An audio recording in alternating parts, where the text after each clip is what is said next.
So 7-3, we're still multiplying.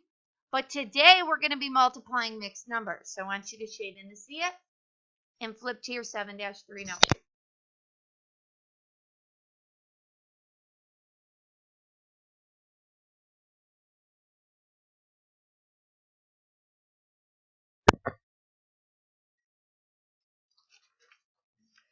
All right, so our 7-3 notes start off with some steps that we have to follow.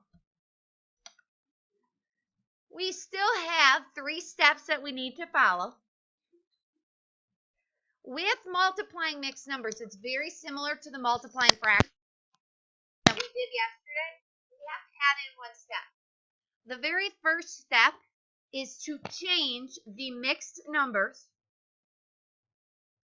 So if you have a mixed number, you need to change those mixed numbers to, anybody think they know what we need to change our mixed numbers to before we can multiply? Raise your hand nice and high if you think you know. We have to change our mixed numbers into improper fractions. Yes, we need to change our mixed numbers to improper fractions. That's our first step. So we're just adding in one step at the beginning. We're going to change our mixed numbers to improper fractions. Step 2, we're going to multiply the fractions. And who thinks they can raise their hand and tell me what step 3 is? What's the third and final step that we have to take care of? Simplify if possible. Very good. Simplify if possible. We always simplify. Even if the directions don't say to, math, we always simplify. So the very first thing I need to do for this first example is I need to change these mixed numbers into improper fractions first. In order to do so, I'm going to take 4 2/5 and I'm going to multiply my denominator by my whole number. So go ahead and write a multiplication symbol between the 4 and the 5. We have to multiply those. And then we're going to say our answer together. What is 4 times 5, class? 20. Let's try it again. What is 4 times 5, class? 20. Good. Now put a plus sign next to the 2. We add our numerator. So we've got 20. We're going to add 2 to it. What do we get? 22. So go ahead and write 22/5. That is our improper fraction. 22/5. Times by. And then we also need to take 3 3/4 and write that as an improper fraction. So again, we're going to multiply our denominator by our whole number. So go ahead and write a multiplication symbol here. And I want you to think in your head what 4 times 3 is. We're going to say it together in just a second. And all together, 4 times 3 gives me what, class? 12. Pretty good. 4 times 3 gives me what, class? 12. Good. Now write a plus sign with next to our numerator. We're doing 12 plus 3. 15. So go ahead and write 15. And then our denominator is 4. So 15/4. Very good.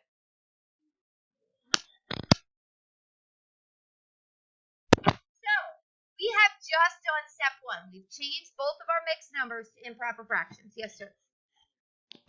Exactly. Very good. Now, when we go to multiply our fractions, we can absolutely cross cancel. So I want you to go ahead and circle your denominator in the first fraction. And then circle the numerator of your second fraction. Raise your hand if you can think of a number. Actually, even better, show me at your chest. There's a number that we can factor out of both 5 and 15. Show me at your chest. It's either 1, 2, 3, 4, or 5. What number can we factor out of both 5 and 15? Good. I'm seeing a lot of people showing me the number 5. We can factor 5 out. A few people are showing me a 3. 3 is a part of the same fact family. So you're on the right track. You got the right train of thought there. What's 5 divided by 5? 1. So cross off the 5. Write a 1 in its place.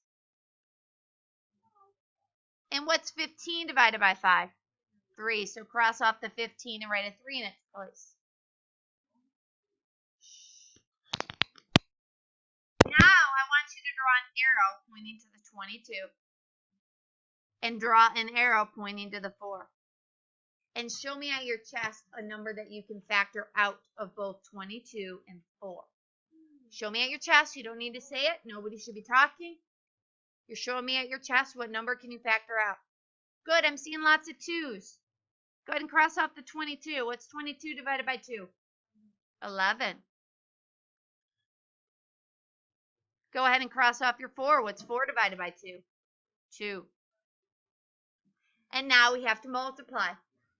So go ahead and multiply your numerators for me. What does 11 times 3 give you? 33. Very good. So that's my numerator. Go ahead and multiply your denominators. What's 1 times 2? 2. And who can raise their hand and tell me what's wrong with that answer? That's not a good final answer. Why not? Oh, raise your hand, raise your hand.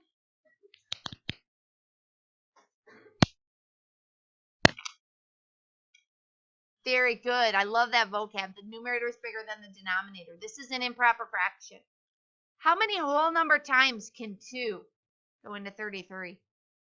16. Very good. So I'm going to write a whole number 16. My denominator is still a 2. And 2 times 16 gives me 32. So how many are left to get back up? Would be 1 left over. Good.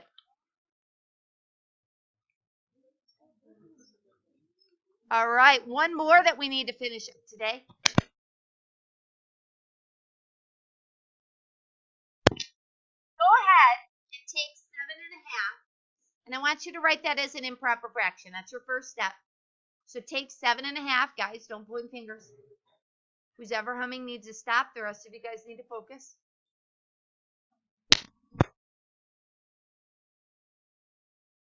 All right, raise your hand when you've got your improper fraction. Who can share their improper fraction for 7.5?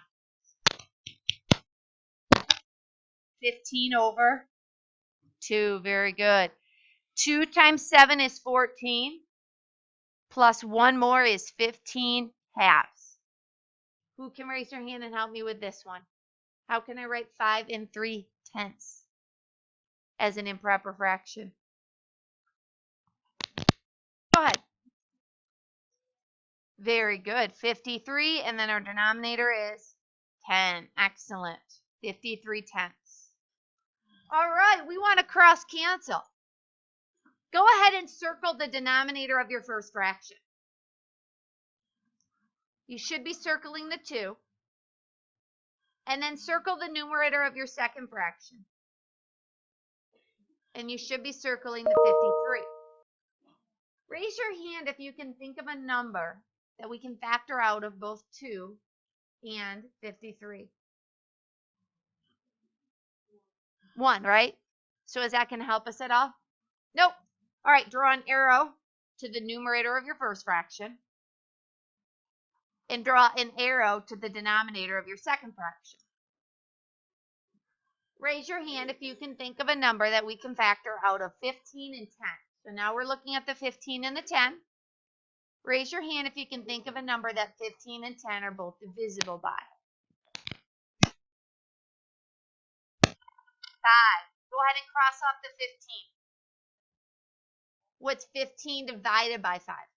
3. So write a 3 in its place. Go ahead and cross off the 10. What's 10 divided by 5? 2. Now we need to multiply. In my numerator, I'm going to be multiplying 3 by 53. Those are some big numbers, right? Am I allowed to use a calculator? Yes, I can. Actually, I can use a calculator. So I'm going to type in 3 times 53. And I'm getting 159 in my numerator. So I'm writing 159. In my denominator,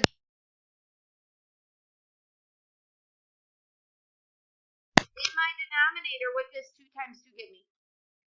4. Gives me 4 when you multiply. Now, off the top of my head, I do not know how many times 4 goes into 159. Who can raise their hand and tell me what to type into my calculator? Whoop, raise your hand. You're not talking. What can I type into my calculator to help me figure that out? Let's try 159 divided by 4. And my whole number is a 39. So since my whole number is a 39, I'm going to go ahead and write a big old 39. And I'm going to keep the 4 in my denominator. I got 39.75. So since my whole number was 39, I'm writing the big 39. Nope, you have to divide 159 divided by 4. Make sure you typed it in correctly. All right, now we want to multiply 4 by 39. And I get 156. So show me at your chest how many are left over to go from 156 to 159. Show me at your chest.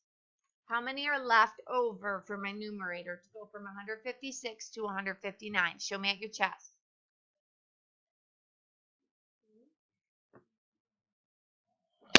Good. I'm seeing a lot of people showing me a 3. We have to add 3 to 156 to get to 159.